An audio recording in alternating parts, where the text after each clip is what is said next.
บายดีตอนเช้าเด้อพ่อแม่พี่น้อง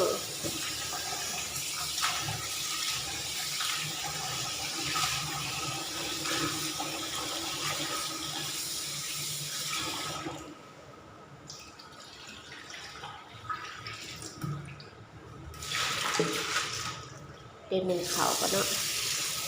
เมนูเห็ดเมนูทอดไก่กินกับตำแตงเห็ดแซ่บ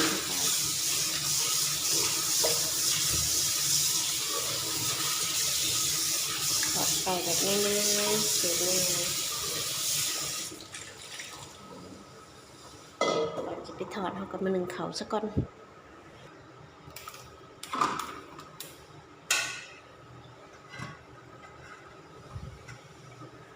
ก่อนเขาสิไปหมักเขาสิมาล้างกันเนาะล้างไก่อันนี้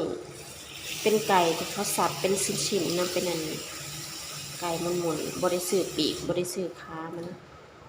ลองเอาแบบเปลี่ยนจากปีกจากขาเอาเป็นตอนๆแบบสิทอดกรอบๆคือสิแซ่บนะคิดว่าแบบเห็ดสูตรเก่าสูตรเดิมล้างให้สะอาดก่อนเอาเป็นหมักแป้งเป็นหมักนี่ล้างให้ไปเดี๋ยวเอาแป้งมาใส่กันเนาะอันนี้แป้งทอดกรอบในเซเว่นเนี่ยแป้งทอดกรอบทั่วไปใส่เลยมดพอดีก็ได้สิใส่เบ็ดเลย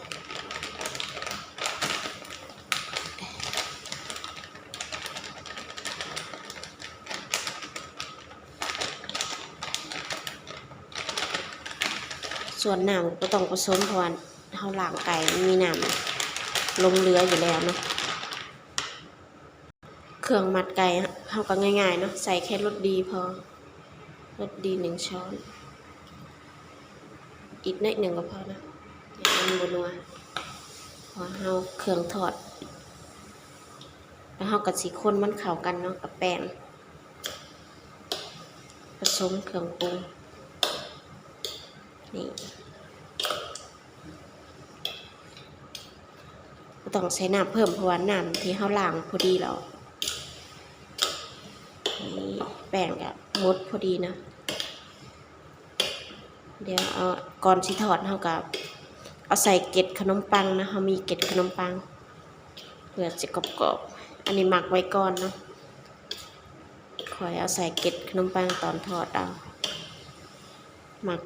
ไว้ประมาณ5-10 นาทีแล้วค่อยไปทอดนี่เรียบร้อยก่อนรอ ระหว่างรอนะโมเมนต์ก่อนระหว่างรอไก่เขาหมักถึง5-10 นาทีเขาก็มาล้างหมักแป้งที่เขาสิตำนะเขาเตรียมไว้ก่อนแป้ง2 หน่วย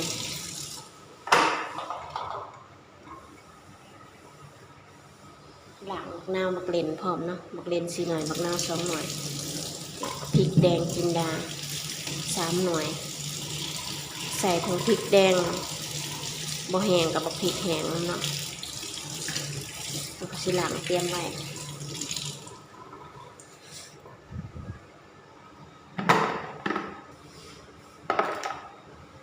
เอากับซิมาซับปักแตงไว้เลยนะ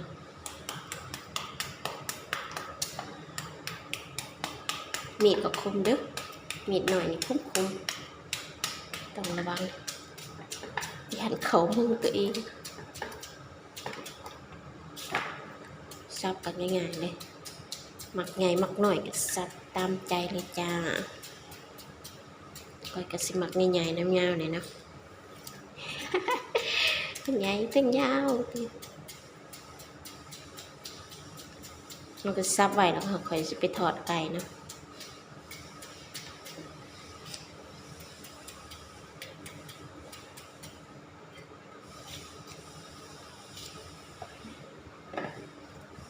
ซับเลยจ้า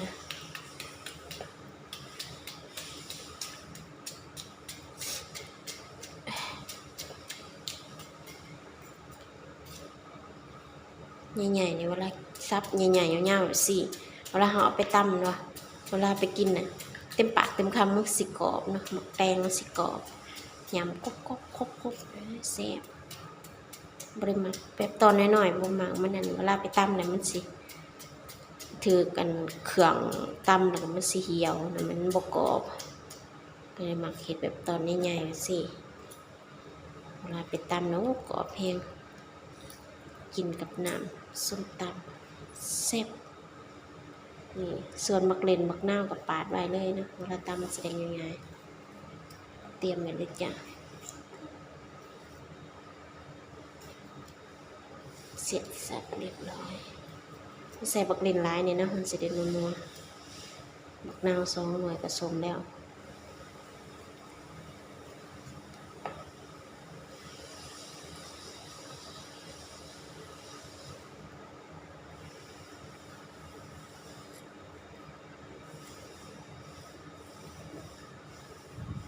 ก่อนไปถอดไก่มาเบิ่งเขาเนาะเขามา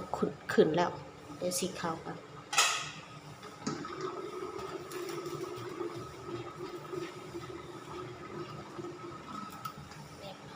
นี่ซื้อหวดมาใหม่นะหวดใหญ่กว่าเดิมเอาเตรียมน้ำมันสิทอดนะเทน้ำมันลงไปเลยเป็นน้ำมันใหม่ทอดมันจะได้แบบเหลืองๆกรอบๆตั้งน้ำมันให้ร้อนแล้วค่อยทอดนะก่อนเฮาสิทอดเฮาก็มาใส่เกล็ดขนมปังก่อนนะเวลาทอดมันสิได้กรอบๆใส่ไปได้หนึ่งแหละใส่ละเกล็ดขนมปังหาซื้อตามร้านค้าหรือว่าเซเว่นทั่วไปได้เลยนะเกล็ดขนมปังบริอุดบริยา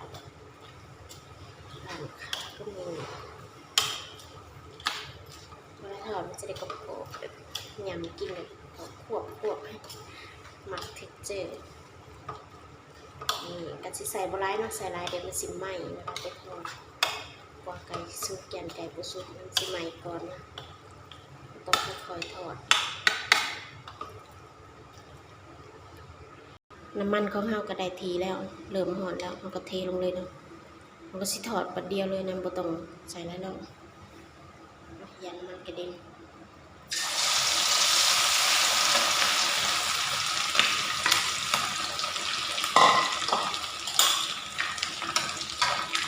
ใส่น้ำมันแบบทั่วมันนี่แล้วดีแบบมันจะได้แบบ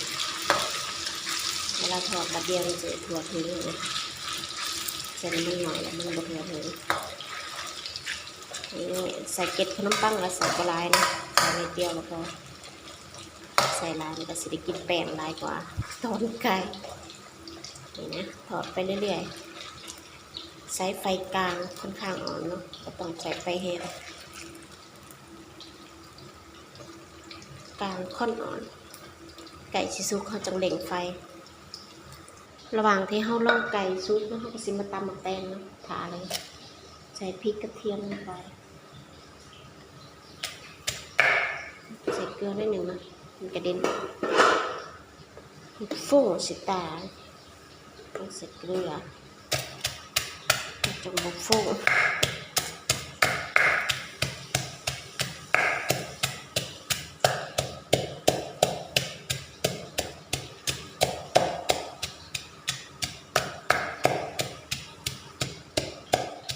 ตำพอหยาบๆพอแหลกก็ต้องแหลก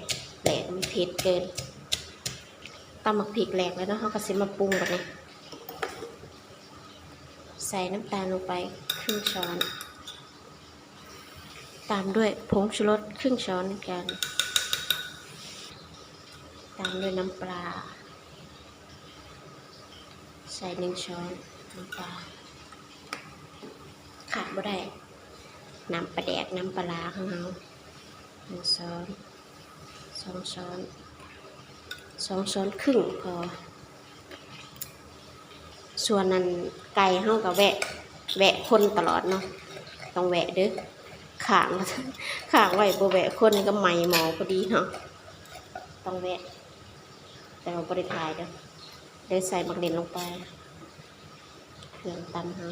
ตำแตงนี่ก็ง่ายขายตำบักหุ่งแต่ว่าบ่เน้นเครื่องเนาะถ้าตำบักหุ่งต้องเน้นเครื่องใส่หลายแต่ตำแตงนี่บ่ค่อยเน้นเครื่องน้อยๆแต่ว่าแซ่บ ใส่เปลือกมันไปหอมจะได้หอมฝักนาว2 หน่วยนะบีบหน่วยหนึ่งกับบีบหน่อยหนึ่ง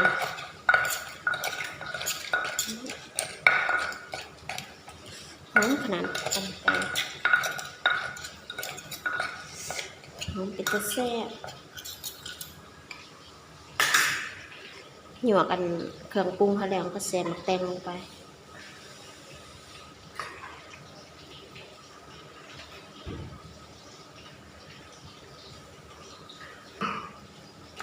นี่เนี่ยเขาก็สิตำให้มันเข้ากันแล้วก็แล้วนะตำแตงเขาเข้ากับเครื่องปรุงหอมเป็นตะแซ่บเนี่ย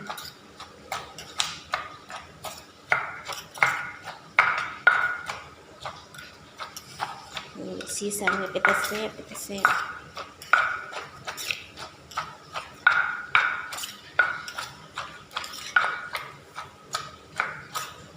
ดี๋ยวซิมเบิ่งกันเนาะซิมก่อน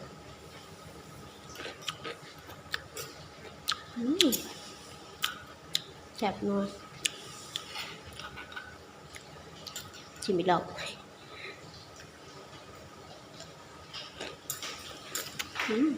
ครับนี่ตำแตงเขาแล้วเนาะเขาก็สิเทใส่ถาดเลยนี่เขาเตรียมไว้ป้าเป็นตะแซ่บหอมพริกมะนาวกลิ่นได้หลายน้ำหมักแตงมันสิหลายจะออกมาเต็มเลยเพราะฉะนั้นอย่าใส่น้ำปลาแดกหลายเด็ดขาดถ้าใส่น้ำปลาแดกหลายมันสิเค็มเพราะน้ำมันออกมาเนี่ยมันสิหลายเกินค่ะเพราะน้ำหมักแตงเนี่ยออกหลายเลยหน้าตาเดี๋ยวไปเบิ่งไก่ทอดของเฮาก่อนนะปลาสุกหรือยังแวะมาเบิ่งไก่ทอดเฮาเหลื่อมเลื้องแล้วระหว่างที่เราตำแตงเขาก็แวะคนตลอดมาตอนเขาบริขายพอทำบางคนใหม่เนี่ยเนาะมันเริ่มเลื้องเริ่มซุกแบบสีเร่งไฟเนาะแบบนี้ตอนเขาถอดแหลกๆใส่ไฟอ่อนตอนนี้เร่งได้เลยมันสิไหลน้ำมันออกแล้วก็เห็ดให้ไก่เขากรอบเนาะเขาเร่งได้ว่าไก่เขาซุกแล้วถ้าเขาเร่งตั้งแต่แรกไฟแห้งตั้งแต่แรกไก่เขาสิบซุกแล้วมันสิไหม้ก่อนนะไก่เขาก็สิบกรอบนี่คือเคล็ดลับของไฟแล้วแหละแต่จะสูตรให้สูตรมันเด้อจะไฟเห็ดแบบสีนะมันจะได้กรอบๆแล้วก็ซุกนานซุกผักนี่เขาสิเร่งไฟแห้งขึ้นเด้อทอดไปเรื่อยๆจนกว่าเหลืองกรอบแล้วก็ตักขึ้นเสด็จน้ำมันไปเลยตอนเขาเร่งไฟเนี่ยเขาต้องคนประจำนะค่ะบอกคนน้ำสิไหมตอนหน่อยในซุปแล้วกรอบแล้วแต่ว่าตอนนี้ไงนะมันประทันเขานะเพราะว่าไก่ซับถึงเขาขายในเมคโครมันสิบเสมอกันเด้อบางตอนก็หน่อยบางตอนก็ใหญ่จะได้แบบถูกพร้อมกันนี่เขาก็สิคอยคนอย่างนี้ใหม่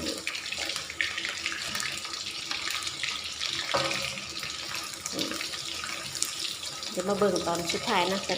เขาสีเอาคืนเหมือนกันมาเบิ่งอีกรอบนึงนะ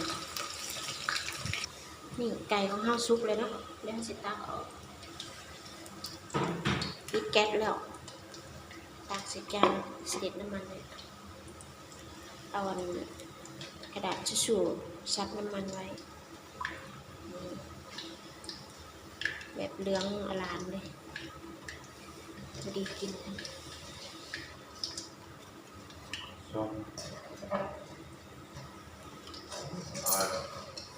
กรอบแน่นอนมันฮ้อนมันสิซิมขนาดนั้นมันผู้อยากซิมก็ได้ยังฮ้อนยังซิมนี่ทอดไก่เฮานะกินสุดไปเลย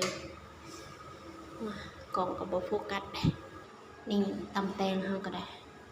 ตัวน้ำหมักแตงออกมาหลายๆขนาดใส่ปลาแดกหน่อยหนึ่งด้วยนี่ถ้าใส่ปลาแดกหลายหนึ่งเต็มถาดแน่นอนน้ำอันนี้ไก่ทอดของเราเนาะสูตรนี้แซ่บแท้แน่นอนปรุงง่ายๆใส่แต่รสดีกรอบแท้ห เดี๋ยวชิมให้เบิ่งนะแซ่บฮ้อน คลิปนี้กับพี่เพียงเท่านี้เนาะเงาแล้วไปแล้วสบายดี